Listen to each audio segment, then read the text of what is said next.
بسم الله الرحمن الرحيم.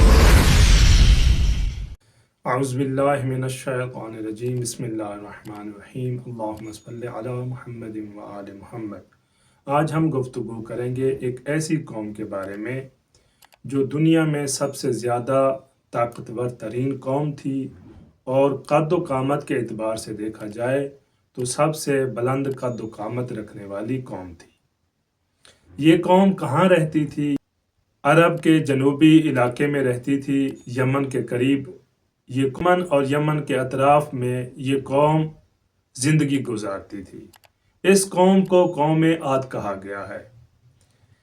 اس قوم کا قد اتنا بلند تھا، امام جعفر صادق علیہ السلام فرماتے ہیں کہ جیسے ایک بڑی کھجور کا درخت ہوتا ہے نا، بہت بڑا، تو یہ قوم اتنی قد کی حامل تھی کہ یہ زمین پر کھڑے ہو کے کھجوروں کو اسی کے درخت سے اتار لیتے تھے۔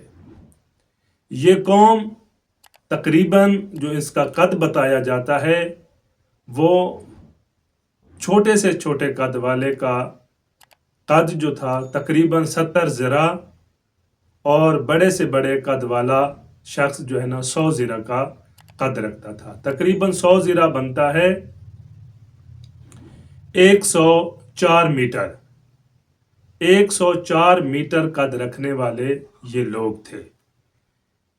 ان لوگوں کی طاقت کا اندازہ لگایا جائے تو یہ اتنے طاقتور تھے کہ زمین پر کھڑے ہو کے یہ پہاڑ کی چوٹیوں کو اپنے ہاتھوں سے توڑ سکتے تھے اور توڑتے رہے ہیں۔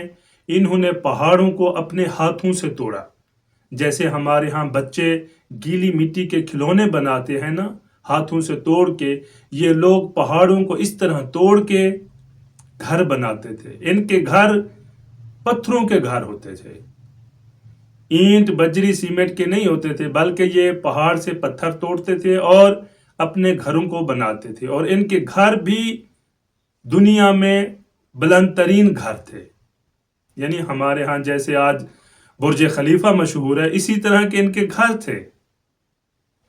تو اس قوم کا مشغلہ کیا تھا؟ اس قوم کا مشغلہ کیا تھا؟ اس قوم کا مشغلہ یہ تھا کہ یہ لوگ زراعت کا کام کرتے تھے، کھیتی باڑی کرتے تھے، اور انہوں نے اپنے اس شہر کو اس طرح سجایا ہوا تھا، کھجوروں سے، درختوں سے، سبزے سے، کہ اس شہر کی قرآن مجید نے جو توصیف بیان کی ہے کہ اس جیسا کوئی شہر اور تھا ہی نہیں۔ جیسے خداوند متعال ارشاد فرماتا ہے، الم تر کیف فعل ربک بعاد ارم ذات العماد التی لم یخلق مثلها فی البلاد۔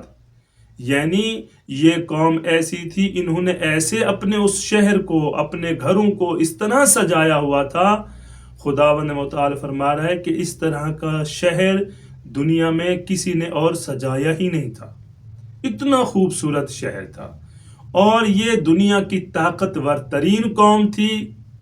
جب ان کے پاس نبی آیا تو انہوں نے اس نبی کی تکذیب کی، نبی کو جھٹلایا، اور جب انہوں نے خداوند متعال کے نبی کو جھٹلایا، ان کی تکذیب کی، خدا کا انکار کیا، تو یہ لوگ عذاب الہی میں مبتلا ہوئے اور یہ دنیا سے چلے گئے۔